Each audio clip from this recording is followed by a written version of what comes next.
Un jour un événement, un jour un événement.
Un jour, un événement.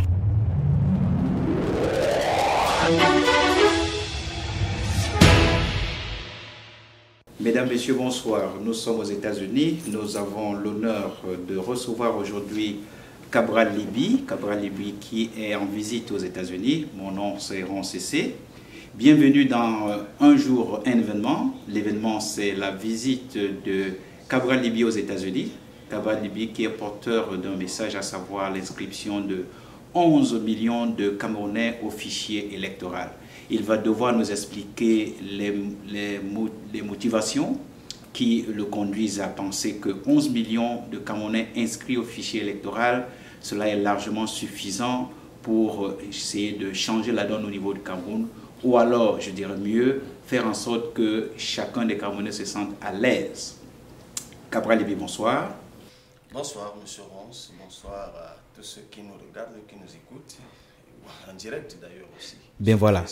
Facebook. Bien voilà. Nous sommes en direct sur Facebook, nous sommes aux États-Unis. Nous allons nous entretenir à bâton rompu sur les motivations. Dites-nous un peu d'où vous est venu le chiffre de 11 millions d'inscrits au niveau du fichier électoral. Le chiffre de 11 millions d'inscrits est venu d'un constat simple. Oui. Au 23, je crois que c'était le 23, mais c'était en décembre, je peux me tromper sur la date. En décembre 2016, ELECAM a rendu public les chiffres des inscriptions sur les listes électorales. Oui. Il faut préciser que la refonte a été lancée au Cameroun en 2012. Donc, 2012-2016, ça fait 4 ans, 5 ans par là déjà. Et on en était donc qu'à 6,5 millions d'inscrits. Étant entendu qu'en 2011, lors de la dernière élection présidentielle au Cameroun, il y avait 7,5 millions d'inscrits. Donc, 6 ans plus tard, après la réforme, on avait donc des chiffres de 6,5 millions, soit 1 million de moins. Revenons en 2011, c'est un an après la publication des chiffres du 3e recensement de la population qui faisait état d'une population d'environ 20 millions. Si on applique le taux de croissance annuel, le taux de croissance démographique annuel de 3,1% qui nous a été donné par le même BUCREP qui a fait le recensement, le bureau de recensement de la population au Cameroun, nous serions donc en 2017 à environ 26 millions d'habitants. Alors, si on a pu avoir 7,5 millions d'inscrits lorsqu'on était 20 millions, si on fait une péréquation simple, on devrait pouvoir être en moyenne à 11 millions d'inscrits 6 ans plus tard, en appliquant le taux de croissance démographique. Donc, à la vérité, le potentiel électoral ou de personnes en âge de voter au Cameroun se situe entre 13 et 14 millions.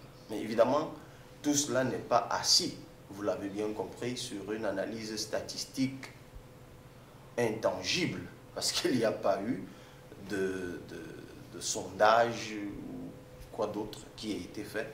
Vous suivez bien le raisonnement qui est le mien et qui autorise d'ailleurs certaines personnes à remettre en cause ce que je dis. Mais moi, je reste campé sur cette position-là.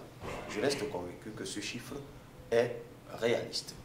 Donc, nous sommes donc à un an des élections, au moment où je prends cette décision. Nous sommes à un peu plus d'un an des élections au Cameroun. Il faut préciser qu'en 2018, il y aura 4 scrutins. La présidentielle, les doubles législatives, c'est-à-dire sénatoriales et députation, puis les municipales. Et non seulement les inscriptions sont moroses, et même dans le Cameroun, il y avait une morosité politique globale, généralisée. C'était à se demander si on était dans un pays qui s'apprêtait dans un an à organiser 4 scrutins, parce que c'est quand même historique. Le déclenchement, tout le monde le sait, c'était un buzz. J'avais annoncé, à la faveur du débat qu'il y avait autour de l'élection d'Emmanuel Macron, j'avais annoncé mon entrée en politique en 2018, porteur d'un projet de société. Mes compatriotes, dès qu'ils l'ont entendu, n'ont eu de cesse, dès cet instant-là, de m'adresser des appels, ce que j'appelle des appels du peuple authentique. Me demandant donc, puisque j'avais décidé enfin d'entrer en politique et que j'avais décidé d'être porteur d'un projet de société, me demandant, disais-je, d'être leur candidat à l'élection présidentielle. Donc, c'est le peuple en fait qui vous pousse à ce que vous puissiez effectivement poser votre candidature, ce qui n'est pas encore chose faite au jour d'aujourd'hui. Justement, ce n'est pas encore chose faite. Je n'ai pas encore annoncé de candidature. Une fois que j'avais commencé à recevoir ces appels du peuple, j'ai trouvé en cela une opportunité pour demander à ce peuple donc de se préparer à voter. Parce que si vous me demandez d'être candidat à une élection, ça veut dire que vous devez pouvoir me voter. Mais, paradoxalement, les indicateurs de ce qu'un peuple est disposé à voter, c'est les inscriptions sur les listes électorales. Alors, il y a une contradiction qui veut qu'il y ait une morosité dans les inscriptions sur les listes électorales et un grand enthousiasme dans les appels adressés à un compatriote, appel à être candidat à l'élection présidentielle. Tout à fait. Donc, j'ai dit au peuple camerounais, ou à cette partie du peuple qui m'appelait à être candidat à l'élection présidentielle, je leur ai dit, il y a un préalable que nous devons satisfaire. Ce sont les inscriptions sur les listes électorales. Mobilisons-nous, inscrivons-nous sur les listes électorales. J'ai donc en ce moment-là lancé l'opération 11 millions d'inscrits sur la base de l'analyse que j'ai faite tout à l'heure. Au moment où je lance cette opération, elle fait rire. Parce qu'on est effectivement dans un contexte, je l'ai dit, je n'ai eu cesse de le dire, de morosité démocratique. La plupart des Camerounais disent que c'est inutile de voter parce que le code électoral est verrouillé, parce que les populations sont dans le désenchantement, ne s'intéressent plus véritablement à la politique. Donc lorsque j'annonce cela, beaucoup de mes compatriotes trouvent mon annonce ou mon opération plutôt sans suite, quelque peu fantaisiste d'ailleurs. Beaucoup n'hésitaient pas à se moquer de moi, souvent quelque peu dérangé. Mais je me suis dit, il n'est pas aussi tard qu'on le dit, la situation n'est pas aussi désespérée qu'on le dit. Ce peuple camerounais que je connais, avec lequel j'ai souvent été en interaction dans le cadre de mes activités, n'est pas aussi désenchanté et désespéré qu'on le dit. Moi, j'ai fixé espoir en ce peuple, en le réveil de ce peuple-là, et j'ai commencé à me déplacer, à aller vers les populations, et curieusement, l'appel que moi j'avais donc lancé en réponse aux appels que je recevais a été entendu. Des jeunes ont commencé à se mobiliser spontanément et contre toute attente. Ça avait commencé à Douala, par une opération qui avait été organisée par les jeunes à Douala. C'était au quartier Ange Raphaël. J'y suis allé d'ailleurs un peu par surprise, ils ne m'y attendaient pas. Et puis ce jour, la mobilisation qui avait été faite par les réseaux sociaux a produit un résultat tel que les CAM qui étaient arrivés un peu en traînant des pieds, parce que la formule elle est simple, les jeunes, ils se sont donc organisés en comité de 11 millions d'inscrits, sorte de comité départemental du Vouri. Ils sont allés à la rencontre de l'ECAM qui a accepté de se déplacer. Et puis ce jour, ils avaient cotisé leur argent, ils ont loué une tente et une sono qu'ils avaient donc placé au carrefour Ange Raphaël.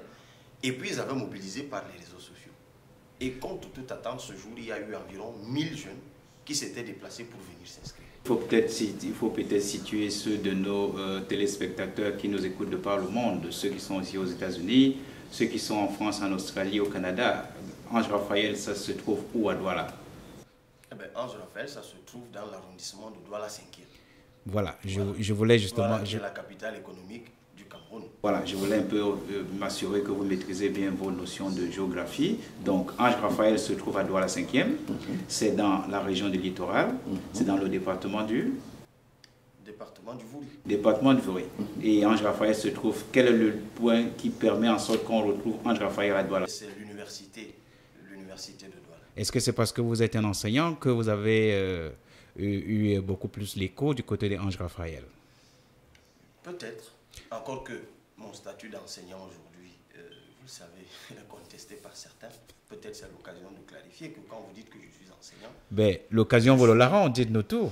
Je suis effectivement enseignant moniteur Oui. à la faculté des sciences juridiques de l'université de Yaoundé 2. Oui. Maintenant, est-ce que parce que je suis enseignant moniteur en fac droit à l'université de Yaoundé 2 à Soie, dans la région du centre, que les étudiants de ce côté-là se sont mobilisés spontanément?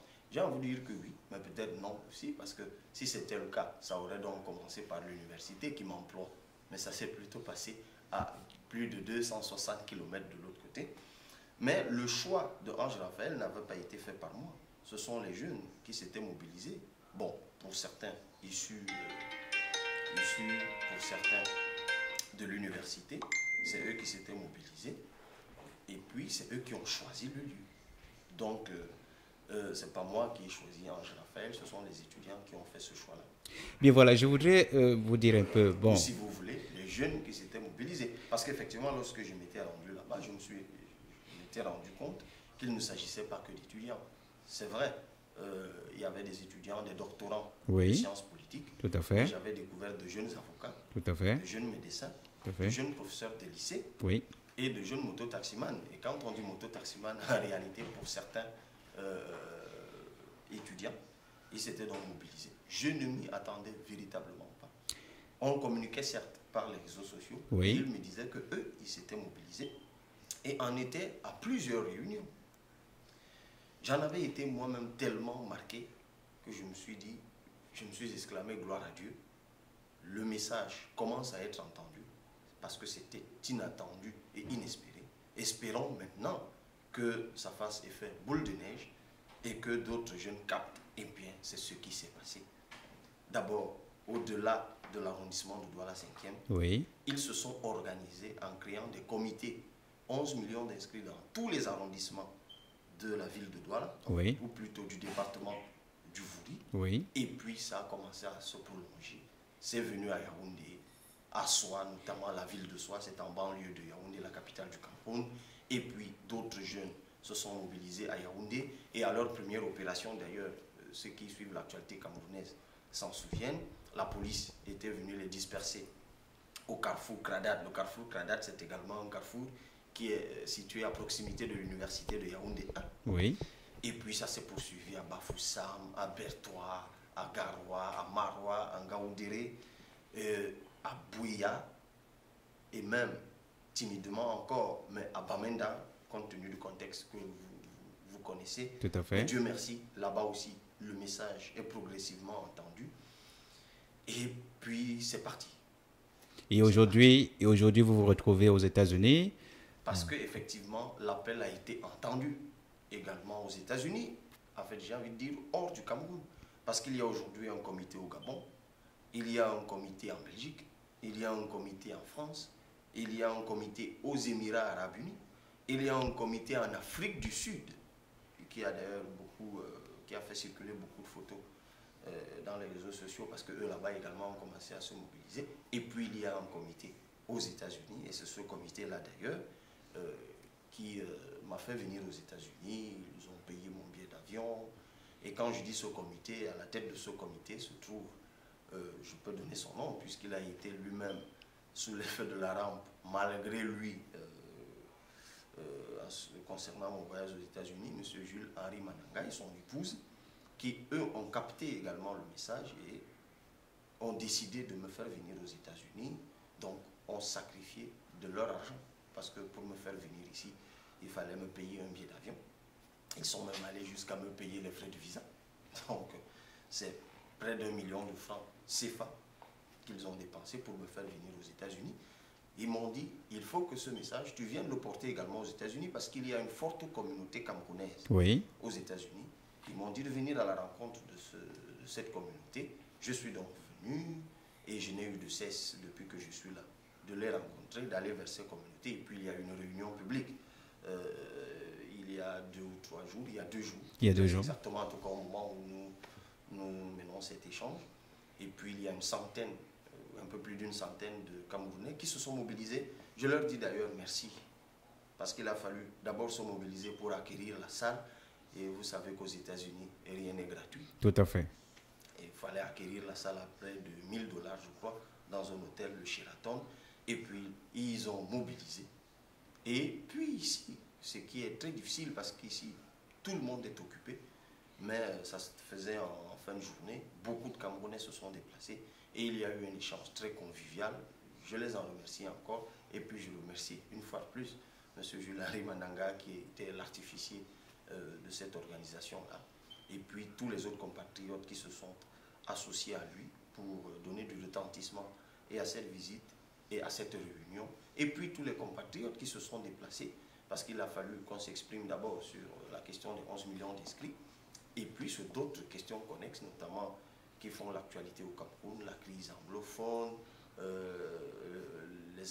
l'assassinat, ou en tout cas le suicide de l'évêque, la question du code électoral, la viabilité de l'opération que j'avais menée, la question du CFA, bon, bref, c'était plusieurs questions, la question de la double nationalité, la question de Boko Haram, la question de l'insécurité, notamment les attentats perpétrés par Boko Haram. C'était effectivement un échantillon de la population camerounaise dans sa pluriethnicité, dans sa plurisensibilité. Et puis toutes ces questions-là ont été abordées. En fait, mes compatriotes voulaient connaître ma position sur chacune de ces questions. Dieu merci, une bonne partie, une majorité, semble-t-il, est sortie plutôt satisfaite de l'échange. Et puis, de toute façon, la trame de fond, elle demeure inscription sur les listes électorales, parce que justement, je leur ai dit qu'eux aussi sont concernés. D'ailleurs, ils n'ont pas attendu que je vienne de leur dire pour se montrer concernés. Mais effectivement, il y a une forte communauté. Elle doit s'inscrire aussi. Et selon le code électoral, les formalités d'inscription se font au niveau des représentations diplomatiques. Depuis que je séjourne aux États-Unis, j'ai vainement essayé de rencontrer l'ambassadeur du Cameroun aux États-Unis à Washington DC. J'ai envoyé des demandes d'audience. J'attends encore la réponse. J'espère de tout cœur être reçu pour m'assurer que les dispositions de la loi en ce qui concerne les inscriptions sur les listes électorales sont effectivement respectées aux États-Unis. J'ai également dit à cette communauté qu'au-delà des inscriptions que vous pouvez vous-même faire au niveau des États-Unis, quand on est dans la diaspora, généralement au pays, il y a plusieurs personnes qui nous écoutent, parce que souvent dépendantes de nous. Et je leur ai dit, n'envoyez plus seulement de l'argent ou de l'assistance, envoyez aussi le message de citoyenneté que je suis venu vous délivrer. Mesdames, Messieurs, si vous venez de vous joindre à nos microphones, je suis Ron Cessé. Avec moi, dans cet entretien, Cabral Libi. Les uns et les autres, certaines personnes l'appellent l'homme 11 millions. Je ne sais pas s'il a 11 millions de personnes déjà inscrites, ou alors s'il a 11 millions de dollars ou de francs CFA dans ses poches, puisqu'il nous est revenu qu'il a reçu beaucoup d'argent du pouvoir en place à Yaoundé pour arriver ici et pouvoir le distribuer. Ben, si c'est le cas, peut-être que nous en aurons quelque part un peu tout à l'heure après cette interview. Monsieur Kabalibi, c'est vraiment un phénomène que nous n'arrivons pas du tout à comprendre. J'ai l'impression que peut-être c'est l'ange Raphaël qui est en train de porter ce message parce que tout a commencé à Ange Raphaël. Apparemment, c'est cet ange qui est en train de porter le message partout dans le monde, puisque vous êtes fortement chrétien, vous avez dit gloire à Dieu. Est-ce que vous avez l'impression que tout est possible à celui qui croit, puisque vous croyez à ce mouvement? Moi, je suis chrétien. Oui. Je crois en Dieu. Et je crois que ce ne sont pas les mots qui convainquent les gens. C'est la charge spirituelle qu'il y a derrière les mots qui convainc les gens. C'est pour ça que je ne tire aucune gloire personnelle Oui. du retentissement que l'opération 11 millions d'inscrits est en train de connaître. Parce que beaucoup, avant moi, ont appelé les populations à s'inscrire. Qu'est-ce qui fait que moi, lorsque je lance cet appel, certaines personnes se lèvent massivement pour mener cette opération et bénévolement? Parce que nous sommes dans un pays, l'une des raisons pour lesquelles les uns et les autres, en réalité,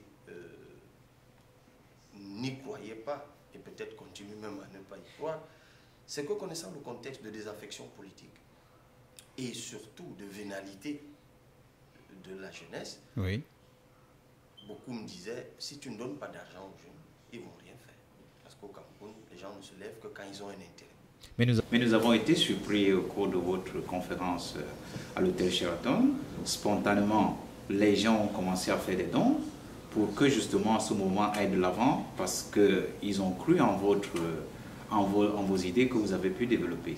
On était surpris de voir quand même ce genre de choses se faire ici aux États-Unis où nous savons que l'argent, c'est quelque chose de très important. J'en étais tout aussi étonné. Vous savez très bien que la quête a été lancée presque subrepticement. Je ne m'attendais pas à cela. Et puis spontanément, effectivement, les personnes qui étaient dans la salle ont cotisé chacun ce qu'ils pouvaient. Quand on a fait le dépouillement Tout à fait. de ces petites enveloppes, Oui. on trouvait $1, $10, $20. Et j'en étais, comment vous dire, je me trouvais indigne de cela. Parce que pour moi, chaque petit sacrifice qui est fait par un compatriote dans le cadre de cette opération, pour moi, je le vois comme le milliard. Tellement c'était inespéré. C'est comme ces Camerounais qui se mobilisent au Cameroun pour mener ces opérations. Figurez-vous que les jeunes se constituent en comité de département, d'arrondissement et se déplacent à leurs frais, cotisent, louent des tentes, floquent des t-shirts et des polos. Parfois d'ailleurs achètent des casse-croûtes au personnel de l'ECAM lorsqu'ils sont submergés par le travail. Et c'est pour ça que j'ai dit aux compatriotes qui ont donné pour certains $1, pour d'autres $10, que cet argent, ce sacrifice comptait beaucoup pour moi. Et je l'espère apporterait l'espoir ou alors contribuerait à donner vie à l'espoir qui est en train de renaître. En tout cas, moi personnellement, j'y veillerai pour que chaque franc, chaque dollar, chaque euro serve à la cause pour laquelle il a été donné. C'est déjà le cas au Cameroun pour ce qui se fait. Ce sera le cas pour ce sacrifice qui a été fait. Ça va secourir le travail qui se fait sur le terrain. Et si vous étiez donné, je vais vous donner la possibilité de vous adresser aux Camerounais des différentes régions du Cameroun et en même temps de ceux des Camerounais de la diaspora qui ont effectivement besoin d'avoir ces moments de communication avec vous. Nous allons commençons par l'extrême nord. Que dites-vous à ceux de ces Camerounais qui sont en train de s'enregistrer massivement sur le fichier électoral? Il y a un message d'ailleurs que j'adresse à tous les Camerounais d'abord, indistinctement des régions où ils se trouvent.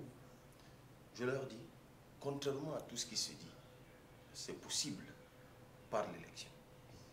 Mais à condition que nous votions massivement, que nous nous inscrivions massivement, que nous votions massivement et que nous défendions ou surveillions massivement notre vote au soir, au jour ou au soir de l'élection.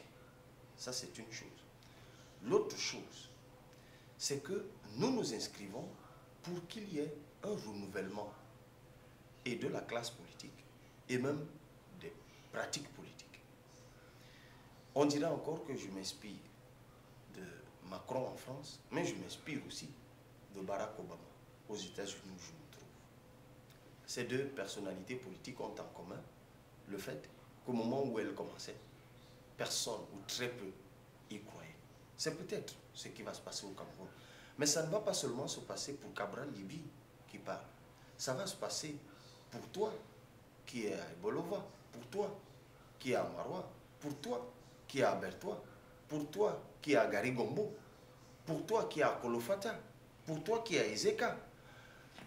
Parce qu'à la vérité, que ce soit en Tonga à l'ouest, que ce soit à Bengbis au sud, que ce soit à Bogo à l'extrême nord, à Moulvoudaï, ou que vous vouliez, que ce soit à Limbé, que ce soit à Bouya, il faut noter une chose, évidemment à Yaoundé ou à Douala, il faut que les jeunes aillent à l'assaut des fauteuils de députés. Que les jeunes, âgés de plus de 40 ans, aillent à l'assaut des fauteuils de sénateurs. Que les jeunes investissent les mairies. Quand je vous dis que je serai porteur d'un projet de société, je place la commune au cœur de ma vision de développement du Cameroun. La commune ne doit plus être le repère avec AI de vieux retraités, des personnes qui, lorsqu'elles ont fini de rouler leur bosse, vont se reposer à la mairie. La mairie doit être le centre d'impulsion. Que les jeunes cessent de rêver d'être seulement ministres ou secrétaires d'État, mais que les jeunes apprennent à se mettre au service de la communauté, à penser le développement à partir de leur résidence d'origine ou de leur domicile d'origine, qui est leur mairie. Oui, les recettes municipales, qu'est-ce qu'elles donnent? Les richesses de nos communes, comment elles sont exploitées? Comment est-ce que nous les mettons suffisamment à profit pour nous développer? Vous l'avez bien compris, c'est la décentralisation qui est au cœur. Mais moi, je ne vais plus proposer seulement un État décentralisé, mais un État régional, qui est cette formule d'organisation de l'État qui est à mi-chemin entre l'État décentralisé et l'État fédéral. Et d'ailleurs, ce sera aussi une réponse à la crise anglophone. Et puisque vous me demandez de m'adresser à mes compatriotes, je commence par mes compatriotes de la partie anglophone, qui aujourd'hui, vous le savez, sont l'objet de ce qu'on appelle une crise, la crise anglophone. Eh bien, je leur dis, le fédéralisme, vous l'avez connu de 61 à 72. Et la colère qui est exprimée aujourd'hui par les anglophones est tout à fait justifiée, sur au moins un point.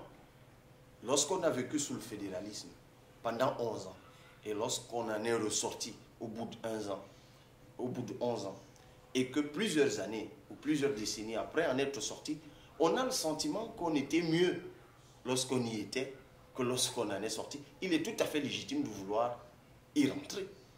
Mais le juriste que je suis dit à ses compatriotes anglophones que l'État fédéral, avec la superposition d'États dans l'État que nous voyons, dans notre vision, on n'est pas obligé d'y retourner. Nous voulons construire un État intégré. Aujourd'hui, la famille qui m'a accueilli aux États-Unis, M. Jules-Henri Mananga, il est du centre, du Nyon-Ekele, il est francophone.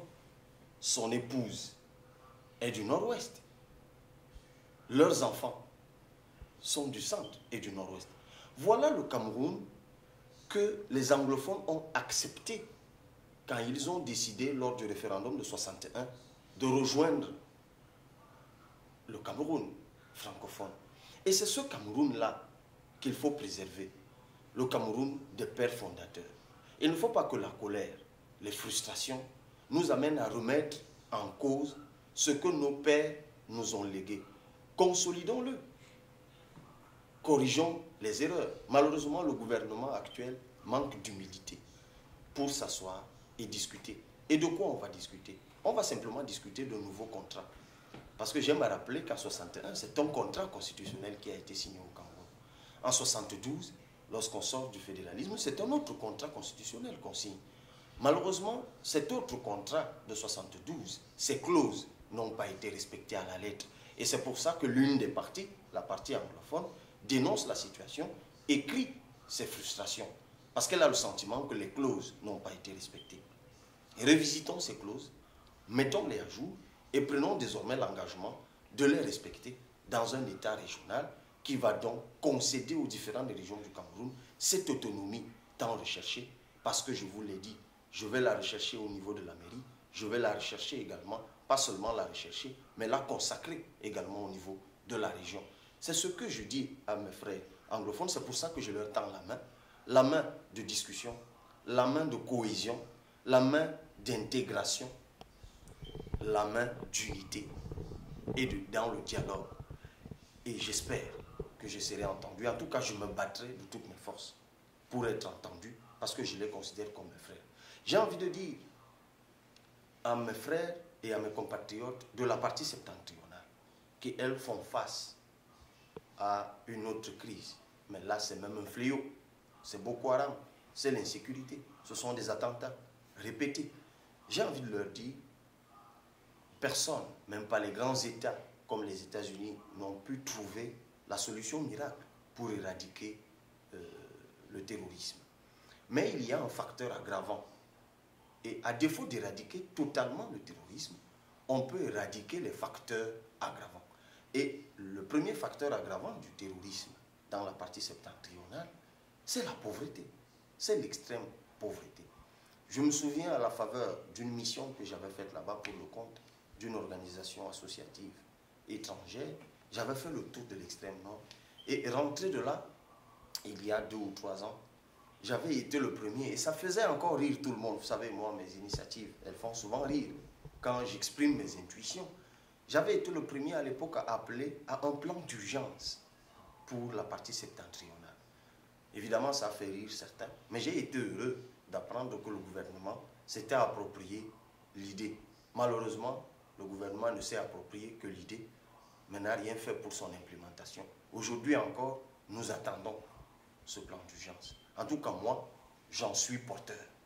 J'ai envie de dire à la partie est du Cameroun, qui est une partie forestière et qui est remplie par la grâce de Dieu d'un sol et surtout d'un sous-sol. Les minerais, le diamant, l'or. Voilà des richesses dont Dieu a doté le Cameroun, qui ne demandent le bois, qui ne demande qu'à être exploité pour le bien des populations. Et c'est là tout l'intérêt de l'État régional. C'est là tout l'intérêt de redonner du sens à la mairie. J'ai envie de dire, à l'Ouest, le peuple de l'Ouest, notamment qui sont un peuple laborieux, cela est connu de tous, qu'effectivement, ce labeur, et c'est ça le sens de l'intégration nationale, ce labeur, on va véritablement le mettre à profit pour le compte de la communauté. C'est un peuple qui a le sens de l'initiative agricole. Et la question de l'agriculture, et quand j'évoque l'Ouest, j'ai envie d'évoquer d'ailleurs aussi le centre, le sud, qui sont des parties des régions forestières. Et tout le monde le sait encore, le Cameroun aujourd'hui a une surface arable, des terres arables, de plusieurs millions de mètres carrés, qui ne demandent qu'à être exploitées. Et j'ai envie de dire que je suis aussi porteur dans mon projet de société d'une réforme agraire au Cameroun. Nous devons rentrer véritablement à la terre. Mais il faut déjà une réforme foncière pour faciliter l'accès à la terre. Il y en a qui la possèdent et qui ne l'exploitent pas. Il y en a qui ont le labeur, la volonté de l'exploiter, mais qui n'en ont plus. Il va falloir faire au Cameroun une profonde réforme agraire qui trouve une rencontre entre les propriétaires ancestraux. Nous sommes en Afrique. Les terres dont nous sommes possesseurs ou propriétaires, nous les avons héritées généralement. Et souvent, ce sont des vastes étendues sur lesquelles la propriété n'est pas reconnue j'ai envie de dire, n'est pas reconnue juridiquement. Parce qu'il faut juridiquement avoir un titre de propriété. Et pour l'acquérir, il faut parfois les moyens dont les propriétaires ne sont pas possesseurs. Donc il faut aujourd'hui trouver un juste milieu entre la préservation de ces acquis d'héritage ancestraux et la nécessité de mise mise en exploitation des terres. Il ne faut pas thésauriser la terre, j'ai envie de dire, simplement parce qu'on n'a pas un titre de propriété. J'emprunte là un terme d'économie. Donc, il y a un travail que mes équipes et moi-même sommes en train de faire de ce point de vue-là. Et il faut au Cameroun instaurer un statut de l'agriculteur. Parce qu'en fait, pour amener les jeunes, notamment à la terre, il faut créer des incitations. J'ai envie de dire également au peuple de l'Ouest, notamment, qui est très laborieux économiquement, qu'effectivement, il faut au Cameroun créer les conditions d'accès au financement. Et là encore, peut-être ça rejoint le peuple camerounais tout entier.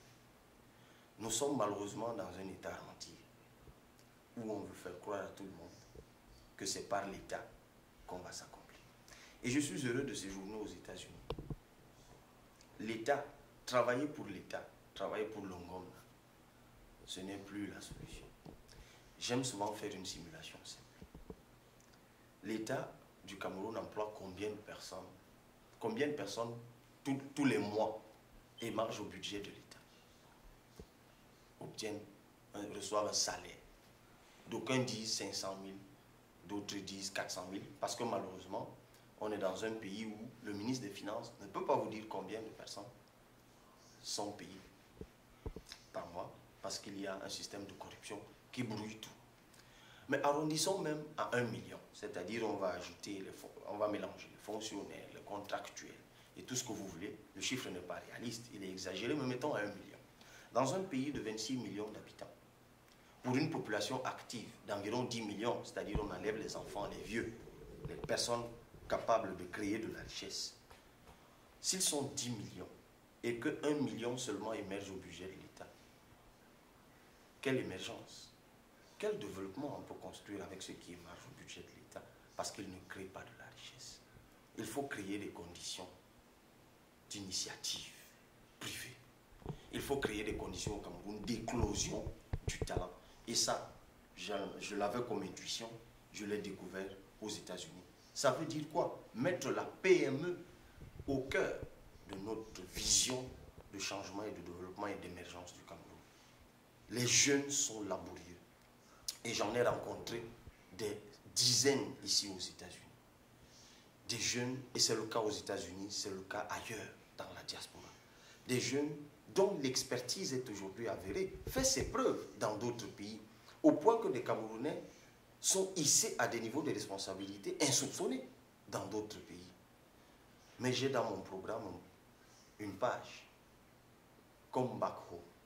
Je ne sais pas si je le dis bien en anglais. Il faut que toutes nos expertises disséminées partout dans le monde reviennent. On va faire une réforme à ce propos. On ne va pas seulement réformer le code de la nationalité. Je suis allé un peu vite.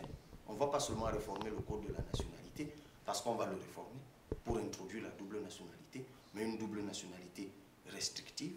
Et sur ce coup, j'ai engagé ici, et ça va continuer, des discussions avec les Camerounais de la diaspora, parce qu'il faut éviter que la double nationalité serve de passe-droit à certains qui exerceraient certaines fonctions au Cameroun, comme on l'a vu il y a quelque temps. C'est pour ça que l'accès à certaines fonctions va quand même être restreint à ceux qui ont véritablement la seule nationalité camerounaise. Mais quelle fonction, quelle responsabilité? Dans la discussion que nous sommes en train d'avoir, les membres de la diaspora ont promis de me faire des propositions là-dessus. Ben, je reste dans l'attente. Mais pour revenir au sujet, on va effectivement créer des conditions d'éclosion du talent par l'initiative privée, par un certain nombre de réformes, notamment l'accès au financement. Et pour ceux qui vont continuer à travailler dans la fonction publique, on va mettre sur pied une fonction publique de performance. Je ne pense pas qu'il soit judicieux de continuer aujourd'hui avec une fonction publique rentière.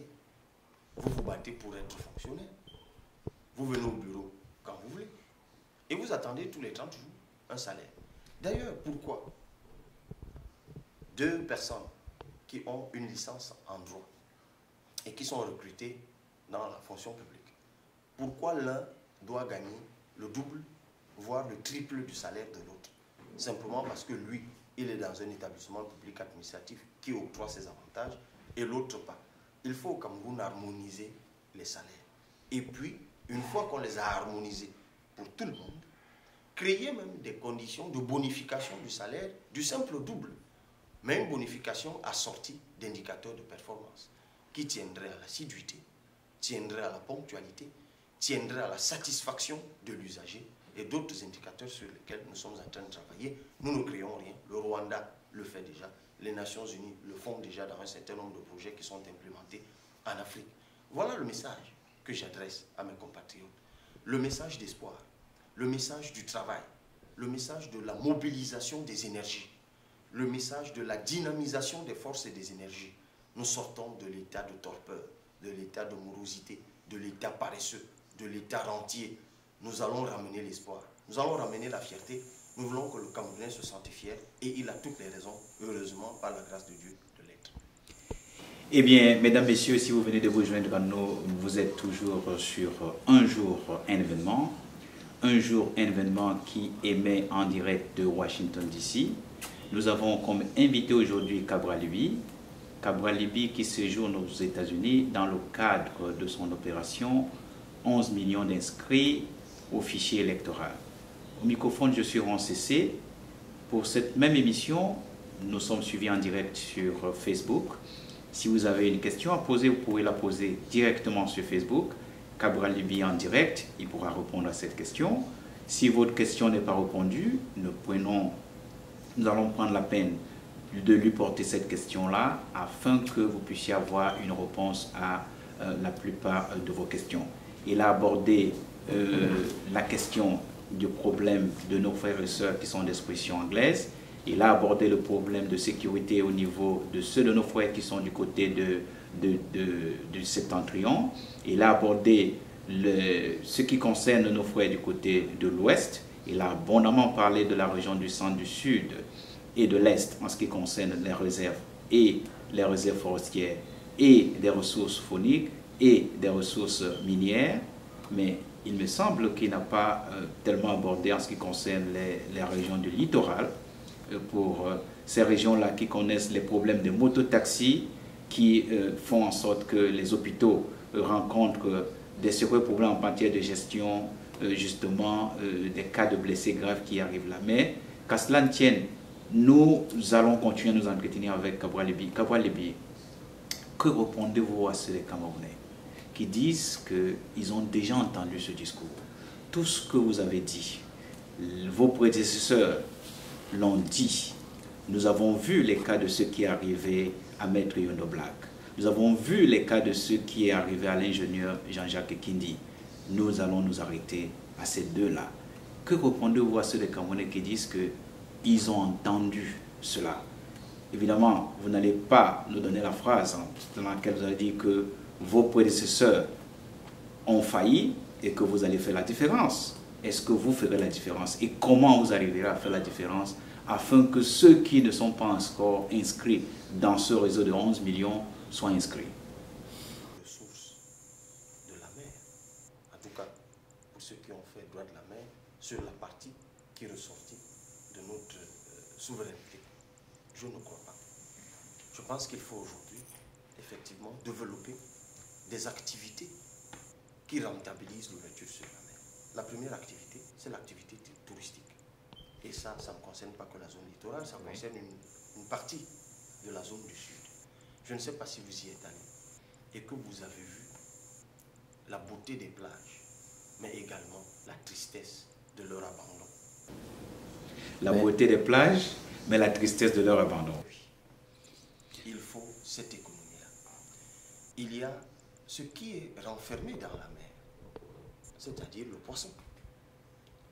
Il faut industrialiser cela. Et ça ne s'arrête pas seulement à la mer. Je suis toujours étonné qu'un pays comme le Cameroun importe des carpes avec le potentiel hydrographique d'eau douce que nous avons. Encore qu'on dit que le tilapia aujourd'hui n'est pas très bon à consommer. Je ne parle pas que du tilapia, il y a d'autres variétés. Et récemment aux Jeux universitaires, j'ai goûté le jambon de poisson qui avait été fabriqué par les étudiants de l'Institut des études halieutiques, qui est rattaché à l'université de Douala. J'en ai été un peu écœuré. Et j'ai d'ailleurs demandé au ministre de l'Enseignement supérieur pourquoi on ne pouvait pas passer une commande à ces étudiants pour nourrir leurs camarades lors des Jeux universitaires, par exemple. C'est cela, c'est ce que j'appelle l'économie de la mer. Et toujours parlant de la zone littorale, vous avez évoqué les mototaxis. Tout à fait. J'ai annoncé le programme Zéro Mototaxi. Pas que j'arracherai les mototaxis. Non, j'amènerai les jeunes eux-mêmes à abandonner les mototaxis parce qu'ils auraient d'autres activités qui présentent moins de risques, moins d'accidents. Je prends un exemple simple, mais juste un exemple simple parce que je me retrouve ici. Je me suis rendu compte qu'ici tout était numérisé. Tout était numérisé. Vous ne voyez de rang nulle part. C'est un exemple que je prends. Et je me suis souvenu qu'au Cameroun, il y a à la fonction publique un programme informatique qu'on appelle le CJPS, qui renseigne les fonctionnaires sur un certain nombre d'informations. Je me suis rendu compte qu'à Yaoundé, capitale du Cameroun, au ministère de la fonction publique, il y avait toujours un rang. Quand on publiait la liste des enseignants, par exemple, dont les salaires étaient désormais virés, c'est une liste qu'on publiait. Et parfois, les gens se déplacent de très loin pour venir regarder la liste, pour venir au guichet CJPS avoir une information. Mais dites-moi, dans la fonction publique humanisée que je pense, ce genre de choses ne peuvent pas exister. Il n'y aura plus de rang. Vous savez comment? Non. Mais simplement parce qu'on va mettre sur pied un call center. Si les informations sont disponibles, Oui. il suffit d'installer dans chaque ministère une salle avec des jeunes assis derrière un téléphone, et je parle des jeunes, parfois des jeunes étudiants, parfois des jeunes formés en la matière, et qui répondraient simplement au téléphone. Vous appelez de Marois, vous voulez savoir si votre nom est dans une liste. Et bien, un jeune, 24 heures sur 24, vous répond avec toute la convivialité et vous donne l'information. Ça créerait des emplois. Mais je vous l'ai dit, avec la réforme agricole, avec l'accès au financement, les jeunes, avec leur génie, créeraient des emplois. Vous avez parlé de l'hôpital, parce que quand les jeunes tombent des mototaxis, ils vont à l'hôpital. C'est encore écœurant. On est dans un pays où il n'y a pas de couverture santé. Mais vous allez me dire comment on met ça en place.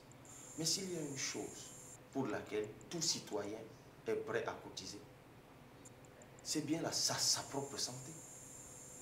On demanderait simplement aux citoyens de cotiser chacun quelque chose pour que lorsqu'il tombe malade, qu'il soit d'abord pris en charge gratuitement parce qu'il a cotisé pour ça. Et les statistiques le démontrent bien. On tombe moins malade quand on est jeune. On tombe plus malade quand on est plus âgé, après 50 ans. Ça veut dire que les plus jeunes cotisent pour les plus âgés. Et les plus jeunes cotisent pour le moment où ils seront plus âgés. On n'est pas les premiers à mettre ça en place. Nous sommes même peut-être les derniers à mettre ça en place. Mais autre chose, on est quand même dans un pays où il faut revoir la dépense publique. Qu'est-ce qu'on fait avec 60 ministères ou 60 ministres avec portefeuille et ministres assimilés? Non. Il faut apprendre à faire des économies dans la dépense publique. Et lorsqu'on a fait ces économies, on les affecte prioritairement à la santé des Camerounais. Parce que le premier facteur de production, c'est l'homme. J'aime à rappeler que vous pouvez vous construire tous les autoroutes du monde. Mais s'il n'y a pas d'homme en santé pour circuler sur ces autoroutes, ça ne servira à rien. Je pense que la priorité, c'est cela. Et tout à l'heure d'ailleurs, vous savez, quand je parlais d'économie, je fais un petit flashback. Quand je parlais de l'économie de la mer, j'ai oublié un détail sur le tourisme. Je me suis posé une question bizarre. Ici aux États-Unis, actuellement, au moment où on parle, nous sommes en été. Et c'est généralement la période de la vacance. Pourquoi au Cameroun, l'été, qui est la période de saison sèche, ne correspond pas à la vacance? Pourquoi les vacances au Cameroun? C'est en juillet, les vacances scolaires notamment. C'est en juin, juillet, août, période pluvieuse. Je me suis rendu compte que si ailleurs, il y a la vacance généralisée, mais pas seulement scolaire, c'est parce qu'il y a une économie de la vacance. L'économie touristique, c'est l'économie de la vacance. Et cette économie n'est viable qu'en saison d'été, où il y a le soleil. Tout à fait. Je pense que, et là ça me permet de parler un peu de la réforme du système éducatif. Parce qu'on va revoir même le calendrier scolaire. En tout cas, c'est une question, c'est une intuition que j'ai soumise à mes compatriotes et à mes équipes. Nous sommes en train de réfléchir là-dessus. Mais puisqu'on parle du système éducatif aussi, mais la question du livre, il faut la résoudre. Vous savez que chaque rentrée scolaire au Cameroun, il y a un scandale sur le livre. Pourtant, le livre est fabriqué avec du bois. Et pourtant, nous produisons du bois. Quand je disais aux populations de l'Est qu'on va rentabiliser le bois. Mais au-delà du livre, la question de l'orientation.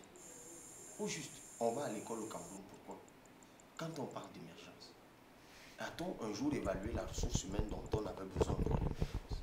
Parce que si on avait fait cette évaluation, on saurait aujourd'hui de quel profil on a besoin et nos conseillers d'orientation sauraient quel travail faire. Parce que nous sommes dans un pays où on n'oriente pas. Vous allez à l'école et un jour vous vous demandez au juste pourquoi vous apprenez du droit. Ça, c'est une question qu'il faudra régler. L'enseignement supérieur. Je suis entré ici aux États-Unis, dans l'université du Maryland. Qu'est-ce qui vous a marqué?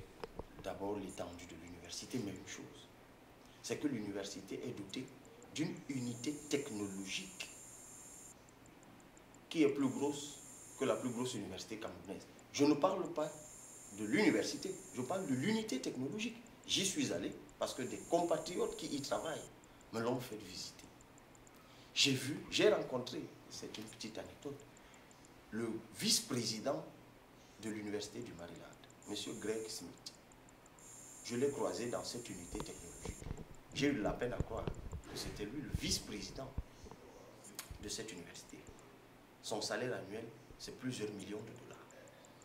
Je l'ai croisé dans un bureau modeste, échangeant avec mon compatriote dans toute la modestie et toute la simplicité. Je n'ai pas cru que j'ai dû vérifier sur Internet. Et quand je pense qu'au Cameroun, ceux qui ont son rang se comportent comme ce que je ne veux pas dire, pour une rentabilité de loin inférieure. Ça m'a posé un problème, mais ce n'est pas ça le plus important. Et j'ai pensé au numérique, la numérisation de nos universités. J'étais dans une unité où on invente des solutions numériques pour tout l'État, pour toute l'université. La numérisation de l'université, la numérisation de l'État, la sécurisation des données, des datas. Ça, c'est pour la fonction publique. Quel est cet État où ça ligne pour tout? Quel est cet État où le papier circule partout? Alors que nous sommes en 2018. L'université, le système master, le LMD, comme on dit aujourd'hui, licence master, doctorat. En réalité, on l'a importé, mais on ne l'applique pas. Il faut revoir les curricula de formation à l'université, les adapter notre université aux attentes de notre société. Nous sommes aujourd'hui à l'université de 3e génération. Nous ne sommes plus à l'université qui cherchait à fabriquer des fonctionnaires qui remplaceraient le blanc après l'indépendance. Nous devons aujourd'hui avoir une université, comme partout d'ailleurs dans le monde, qui invente des solutions pour répondre aux problèmes de la société. Les missions de l'université, c'est la formation, c'est l'enseignement, c'est la recherche, mais c'est également l'appui au développement. Je cherche encore l'université de l'appui au développement, mais je l'ai dans mon esprit. Si jamais le projet de société dont je suis porteur voit le jour, je n'ai pas fini. Tout à l'heure, je n'ai même pas encore répondu à votre question. Ben oui, parce que je voudrais bien savoir, le discours que vous tenez, les Camerounais l'ont suivi. Non, mais j'y viens. Oui. Parlons de l'extrême nord. Oui. Quand on a parlé de la question de Boko Haram, oui. J'ai oublié de parler de la question des militaires. Parce que nos compatriotes qui se battent au front, et c'est l'occasion de saluer l'effort qu'ils fournissent, oui. pour protéger notre territoire contre. Quelle est leur situation? quelle est la situation des militaires au Cameroun? Je me suis rendu compte qu'elle était désastreuse, à la vérité. C'est la grande muette. Mais les militaires accumulent des frustrations qui ont trait à leur travail, à leur rémunération, aux avantages.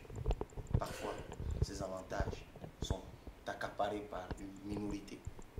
Mais, revenons à Boko Haram. J'ai posé la question. Que deviennent les veuves et les enfants des militaires qui meurent au front?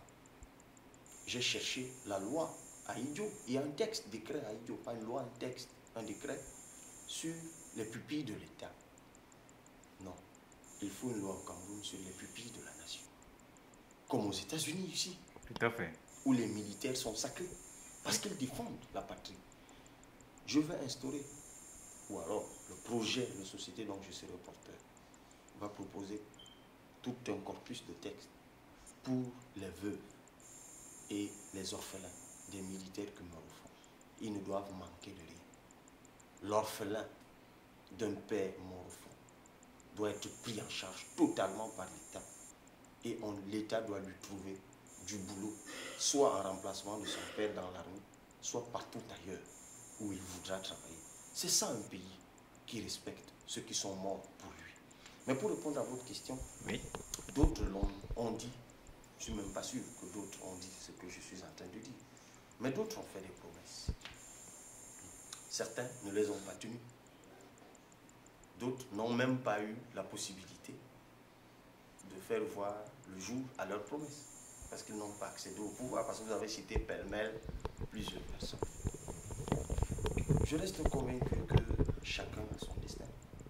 Peut-être que le projet de société dont je suis porteur et que je voudrais mettre en commun avec des idées portées par d'autres acteurs politiques. Parce que pour la présidentielle spécifiquement, moi je suis porteur du message d'une candidature des forces nouvelles du changement. Vous êtes porteur d'une candidature de l'idée d'une candidature consensuelle des forces nouvelles du changement. Des forces nouvelles du changement. Oui. Donc, quand je dis que j'ai un projet de société, ça, ce sont mes idées, mes intuitions, ou alors les idées de mon équipe, parce que je vous ai dit, je travaille avec une équipe. Oui. Et nous travaillons. Cette équipe ne cesse d'ailleurs de s'agrandir. Pendant mon séjour aux États-Unis, il s'est agrandi. Cette équipe, elle s'est agrandie encore de quelques membres. Nous allons travailler sur nos intuitions à nous. Nous allons les mettre en commun avec les intuitions des autres acteurs. Et puis, nous choisirons, c'est l'idée qui est la mienne, nous choisirons une personne, celle que nous jugerons à même de mieux porter nos aspirations. Je m'inclinerai, si ce n'est pas moi, devant le choix qui aura été fait sur un autre, tout comme j'accepterai volontiers, si jamais ce choix est fait sur moi, de l'assumer. Mais, en attendant, je reste convaincu que la meilleure garantie qu'on peut avoir d'un homme qu'il tiendra sa parole, c'est en vérifiant son parcours. En fait, si vous n'avez pas été fidèle et loyal par le passé, vous ne le serez pas demain. Donc j'invite les uns et les autres. J'ai quand même un modeste parcours à l'université. Je suis un contractuel d'administration. Je suis un enseignant moniteur. Posez la question à mes étudiants. Quel type d'enseignant je suis? Posez la question à nos collaborateurs.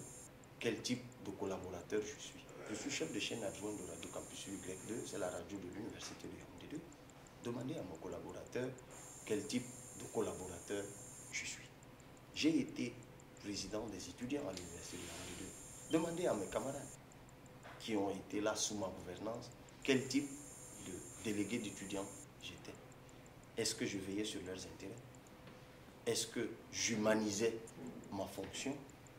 Est-ce que je me suis battu pour humaniser l'université? Demandez-leur qui a écrit la première mouture de la charte des droits et devoirs de l'étudiant camerounais. Et plein d'autres choses.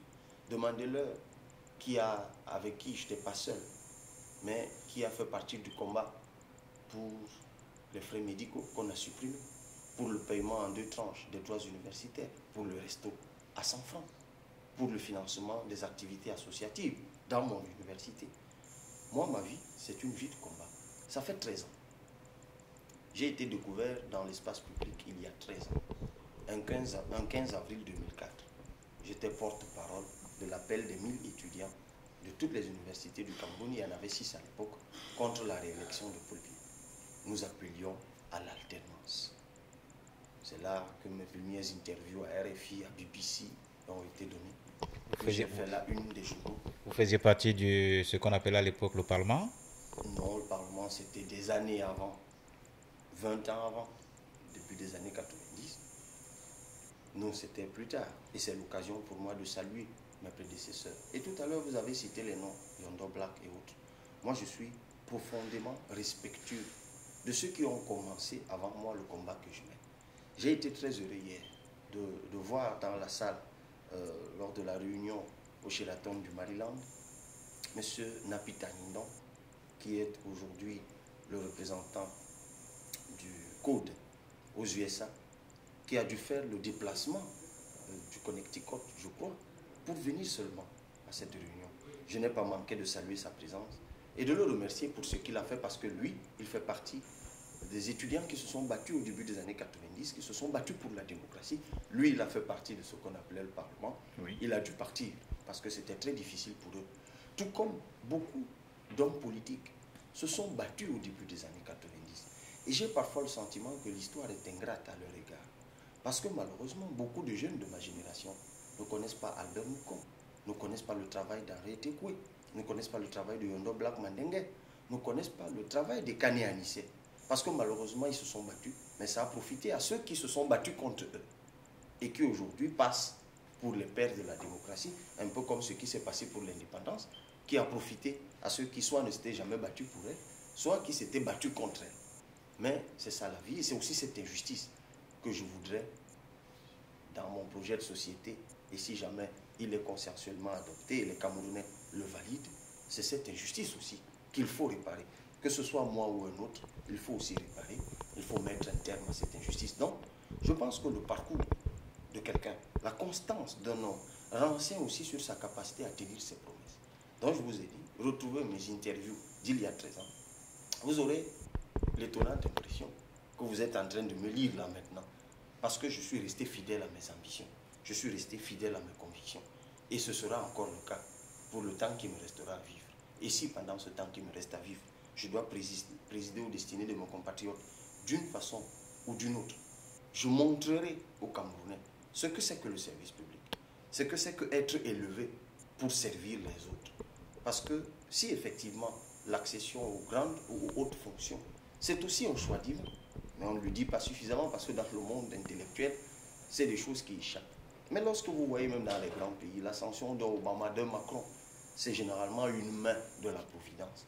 Et je crois que lorsque Dieu vous fait grâce de vous élever au-dessus de vos compatriotes, ce n'est pas pour que vous les écrasiez d'en haut, mais pour que vous leur tendiez la main, pour que vous les tiriez vers vous, parce que être élevé, c'est être au service des autres. Et c'est ça qui gouverne profondément ma vision de notre Cameroun. Bien voilà, mesdames, messieurs, nous sommes avec Cabral Liby, nous sommes aux États-Unis dans le cadre de l'émission Un jour, un événement. L'événement, c'est le séjour de Cabral Liby aux États-Unis dans le cadre de son opération 11 millions d'inscrits au fichier électoral. Cabral Liby, nous sommes aux États-Unis. On se doit tout de même de parler en anglais. Vous pensez que vous pouvez vous adresser à certains de nos compatriotes en anglais? Parce qu'apparemment, depuis que vous êtes arrivé, de temps en temps, vous rencontrez quand même des personnes qui ne parlent qu'anglais. Comment vous faites? Je me suis fait assister par une traductrice, oui, une compatriote, oui. Lisa Wafo, oui. Que je salue. Bon, je salue la maestria. Elle m'a accompagné dans les multiples réunions, et notamment celle que nous avons dû tenir au Sénat américain, parce que nous y avons été invités, parce que le travail qui se fait au Cameroun a un écho tel qu'ils ont été au courant, et à la faveur de ma présence ici, ils ont voulu qu'on échange. Quand je dis ils, je peux faire taire les identités des personnes que j'ai rencontrées parce qu'elles ne souhaitent pas que leurs identités soient révélées. Et tant mieux d'ailleurs, ça se joue au Cameroun, pas dans le Sénat américain. Pour le reste, effectivement, nous sommes dans un pays bilingue, au Cameroun, et nous avons l'obligation morale, tout au moins, de nous exprimer en français et en anglais, ou en anglais et en français, parce que j'aime rappeler que lorsque la Constitution du Cameroun, en son article 2, parle de l'État unitaire bilingue, il précise bien que les langues officielles sont l'anglais et le français. Et pour le juriste que je suis, l'ordre d'énonciation des choses renseigne aussi sur la priorisation de ces choses. Donc effectivement, davantage à la faveur de la crise anglophone, beaucoup de Camerounais ont compris qu'ils doivent se mettre à niveau en ce qui concerne l'anglais, ce qui est mon cas. Je suis en train de me mettre à niveau. I am improving my level in English. But till now, I better express myself in French. You sounds like somebody who's been speaking English and who's been doing his homework. Ben, je pourrais vous étonner dans les jours et les semaines qui viennent. Comme je suis perfectible, je préfère encore me rendre perfectible. Mais là, nous sommes dans un échange sérieux. Et il faut que je puisse m'exprimer le mieux pour mieux me faire comprendre. Je crains qu'en baragouinant mon anglais que je suis en train de performer, que le message soit galvaudé dans sa portée et dans sa profondeur. C'est pour ça que je préfère encore m'exprimer en français. Mais je suis sûr que la prochaine fois que vous me tendrez le micro, je vous défierai en anglais. Écoutez, cette prochaine fois, elle n'est pas lointaine. Autant de temps que vous serez à la disposition du peuple, nous aurons toujours la possibilité de venir vers vous. Alors, Cabral Liby, cet entretien tire à sa fin. Vous êtes quelqu'un qui est fortement impliqué dans la communication. Qu'est-ce que ça vous fait d'avoir quelqu'un qui fait le même métier que vous posez des questions et que, apparemment, vous ne semblez pas y aller avec le dos de la cuillère? Ben, je prends ça d'abord comme un compliment. Ça veut dire que je m'adapte vite. Parce que jusqu'ici, effectivement, comme je suis également journaliste dans une autre vie, j'étais davantage à la place que vous. Mais je pense qu'en posant des questions et en observant les réponses, je me suis préparé peut-être à changer de place. Peut-être c'est cela. Mais puisque l'échange tire à sa fin, je voudrais vous dire que même si aujourd'hui je suis devant le micro en fait, pour répondre aux questions, je reste très respectueux du métier qui est le vôtre. Et c'est l'occasion de dire aussi qu'il va falloir, et ça fait partie des réformes que nous allons faire, il faut réformer le métier du journalisme au Cameroun, lui donner toute sa place. La presse, elle est en théorie libre et indépendante, mais à la vérité, elle ne l'est pas.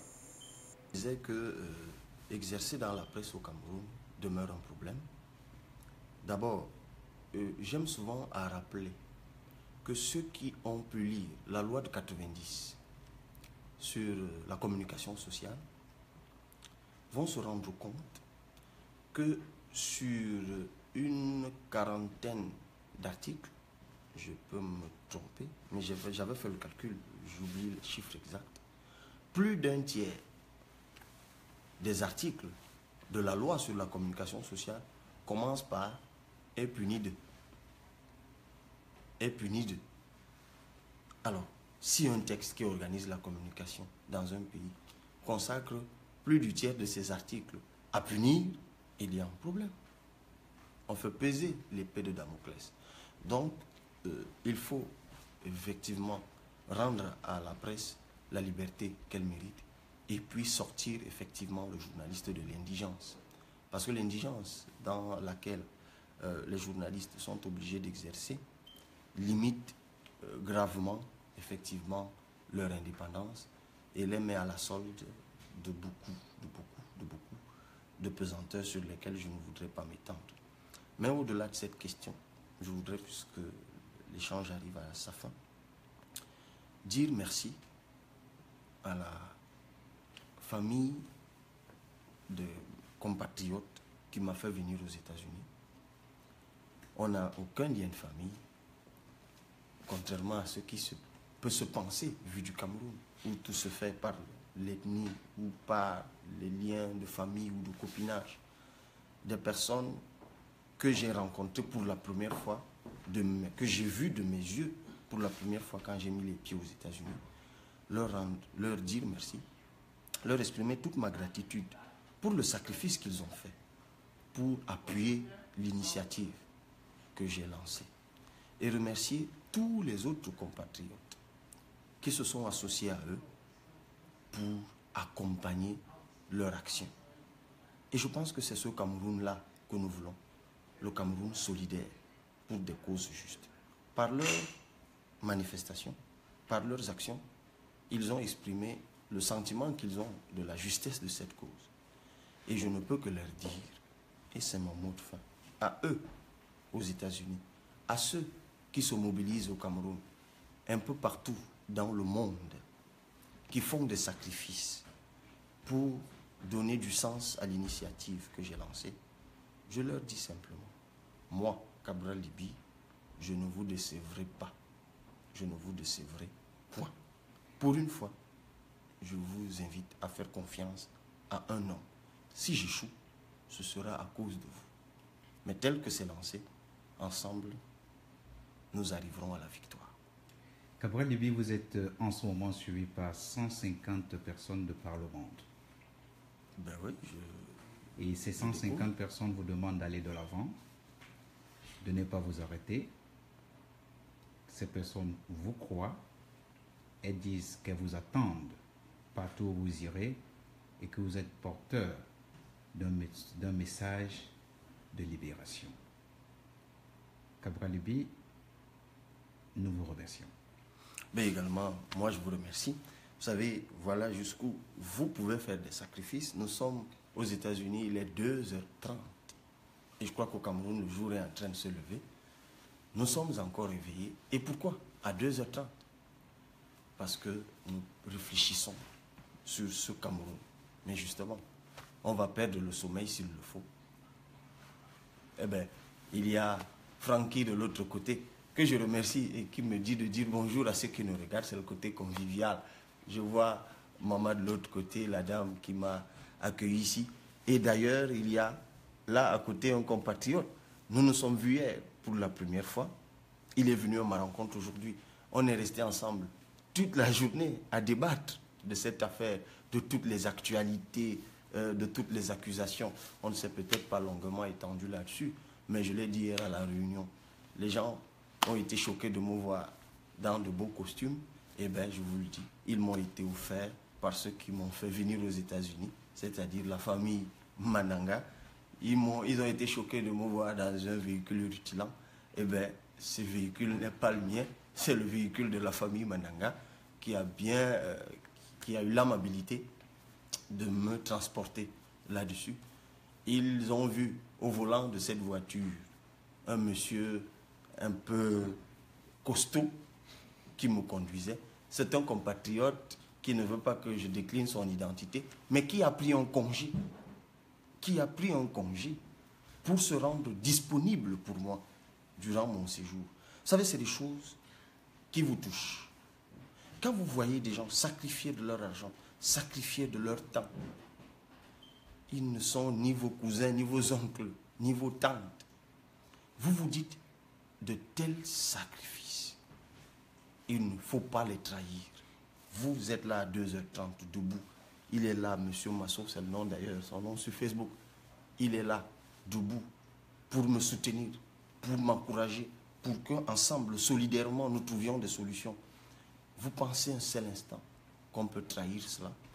Je dis à mes compatriotes qui, eux aussi, sont peut-être dans l'incompréhension. Je viens de dire maintenant d'où me sont venus les beaux costumes. À qui appartenait la voiture. C'est au moins la preuve que je suis arrivé aux États-Unis avec mes guenilles habituelles. D'ailleurs, sur les réseaux sociaux, il y a des gens qui n'avaient de cesse de rappeler que je portais les mêmes habits sur les plateaux de télé. Je suis donc arrivé aux États-Unis avec ces guenilles-là. Il y a des gens qui ont estimé que la force de mon engagement me donnait le mérite de m'habiller autrement. Ils ont fait ce sacrifice. Je les en remercie. Je n'ai donc pas été habillé. Je n'ai pas été transporté par l'argent qui viendrait du gouvernement. Je n'étais pas porteur de mallettes d'argent à distribuer à la diaspora. Vous-même, vous avez dit que cette diaspora a cotisé de l'argent lors de la réunion publique pour me remettre, je n'étais pas porteur de mallette d'argent. J'étais porteur dans mon cœur d'un message que je suis venu délivrer à mes compatriotes. J'espère que ce message a été entendu comme il l'est entendu au Cameroun, où d'autres se mobilisent lorsqu'ils l'ont entendu. Bien voilà, mesdames, messieurs, vous venez de suivre Cabral Liby qui s'est entretenu abondamment avec nous. Vous avez été sur Un jour, un événement. Au microphone, je t'ai RonCC. Au plaisir de vous retrouver la prochaine fois. Ladies and gentlemen, you just listened to Cabral Liby. Cabral Liby, who came in the US in his mission to have 11 million Cameroonians registered to vote. We listened to him, and he told us all the in and out. We'll be more than willing to have him again here. Thank you so very much for listening, and have a wonderful night. Bye-bye.